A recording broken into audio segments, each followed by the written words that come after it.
La obra del maestro Montoya se inscribe en la segunda generación de muralistas. Es muy importante porque esta generación fue muy combativa. O sea, la primera crea, funda, inicia todo este movimiento que va a distinguir a México en el extranjero, no nada más en México, sino a nivel internacional. Y los que vienen de la segunda generación son más combativos, tienen otra visión del país, no acaban de salir de la revolución, pero sienten que algo está pasando, que no está cuajando todos estos conceptos de la Revolución Mexicana, y en él tenemos a Francisco Montoya de la Cruz. Es uno de los artistas que poco se han estudiado, pero creo que es más por desconocimiento que por los méritos del artista mismo. Montoya de la Cruz pertenece a la llamada segunda generación de muralistas mexicanos, que sin duda fue una de las generaciones más combativas, más radicales, más propositivas también. ¿Por qué? Pues porque en el momento en el que él empezó a pintar en su tierra natal, en Durango, el mundo se convulsionaba por los albores de la Segunda Guerra Mundial. Entonces plasma en lo que fue la Casa del Campesino, dentro de un proyecto de reivindicación del campo, del pueblo, de los trabajadores del campo, de los campesinos, plasma toda un testimonio visual, plástico, en el que nos deja ver que es la lucha por la tierra la que está en medio, que la revolución con sus postulados, la revolución de 1910, había logrado dejar educación, traer la posibilidad de cultivar la tierra al mismo campesino. Tuvimos la fortuna hace una buena cantidad de años de trabajar en la Casa del Campesino, en los maravillosos murales que pintó el maestro Montoya en Durango, y que de alguna forma no simplemente se pudo rescatar la labor pictórica que había plasmado el maestro Montoya, sino que también se pudo lograr una negociación con la instancia oficial, la CNC, que tenía la propiedad de las casas, para poder llevar a cabo este proceso y que se pudiera rescatar tanto el espacio, físicamente hablando, como se pudieran rescatar los murales, que son de una belleza extraordinaria. Bueno, él, como muchos artistas de ese momento, perteneció a la Liga de Escritores y Artistas Revolucionarios, pero él está muy ligado hacia Durango porque, bueno, es su ciudad natal y es el lugar hacia donde él se dirige para fundar la Escuela de Pintura y Escultura y Artesanía, que hoy se encuentra ahí en la ciudad de Durango. Sabemos perfectamente que, bueno, él estudió en la Ciudad de México, pero casi la mayor parte de los artistas que vienen a estudiar en la Ciudad de México después se trasladan a su ciudad de origen. Es importante mencionar a Montoya por toda la obra que realizó en la ciudad de Durango. Se encuentra poca obra mural en los estados, bueno, en esos años sobre todo, y es importante cómo él inicia esta forma de pintar sobre los muros en su estado natal.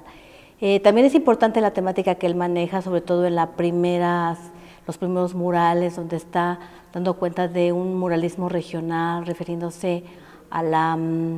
producción de la zona de la laguna, zona Coahuila-Durango, y además revisando los murales que hacen en la Casa del Campesino, un lugar muy importante y emblemático en esos años. A pesar del gran estado de deterioro que tenía la casa, los murales se encontraban en muy buen estado, no simplemente por lo bien pintado que estaban, sino por lo bien trabajado y preparados que estaban los muros para poder recibir estos frescos que se restauraron en la Casa del Campesino. Creo que el mérito lo llevan a cabo todos los integrantes del taller de restauración de mural del Centro de Conservación, del famoso CENCROPAM, pero no podemos dejar de olvidar y de mencionar que el aprendizaje que tuvo el maestro Montoya tanto en Chicago como aquí en el Distrito Federal con Diego Rivera, le permitieron tener una enorme preparación para estos murales y que aunado a su gran talento, creo que este espacio muy poco conocido, si no podríamos decir que prácticamente desconocido para el gran público,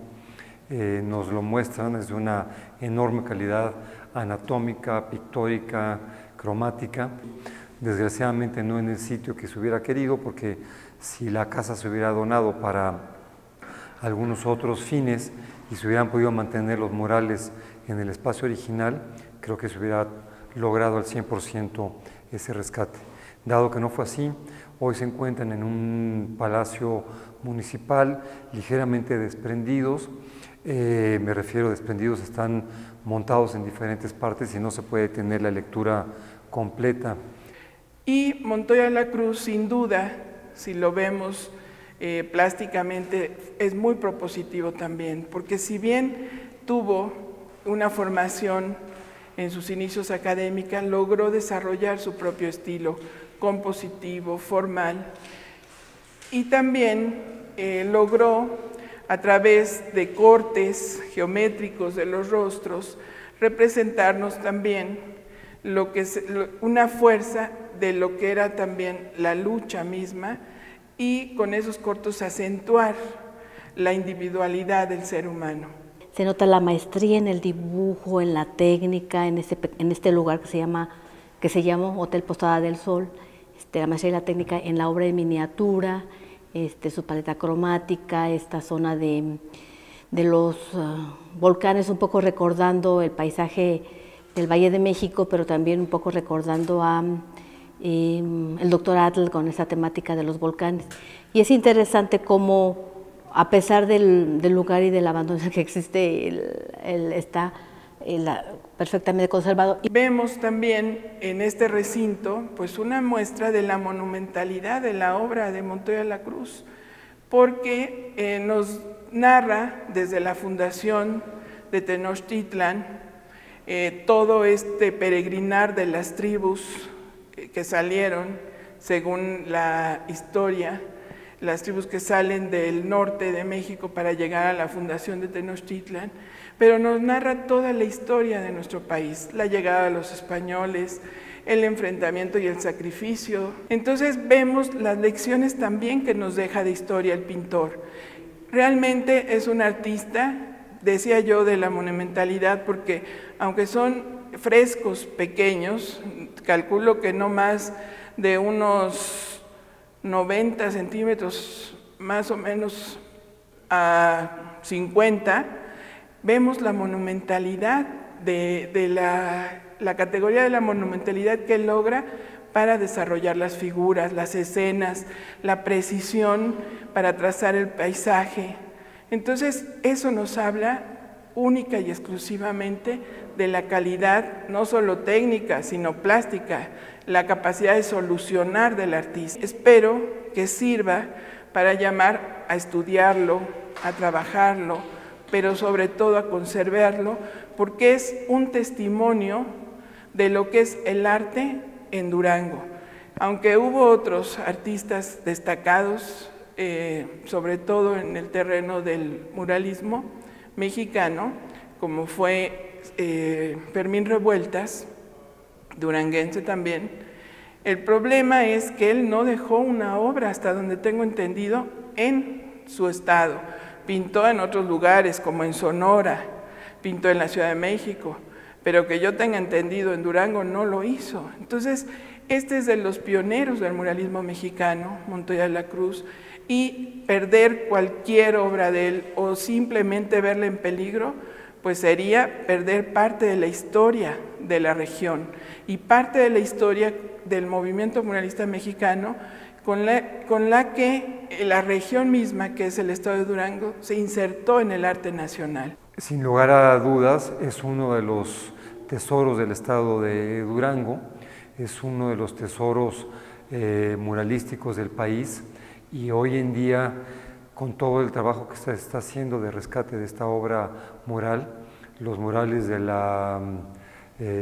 Casa del Campesino del 18 de marzo son una de las piezas claves para poder entender el muralismo mexicano, para poder entender la historia de la Revolución Mexicana a través de la plástica y poder entender el legado artístico y cultural que conforma la personalidad del mexicano hoy en día tan vapuleada, pero que finalmente es la única cara, el único rostro que podemos sacar los mexicanos en el exterior. La cultura, su obra mural y finalmente su valor plástico que nos ha dado una presencia ante el mundo entero.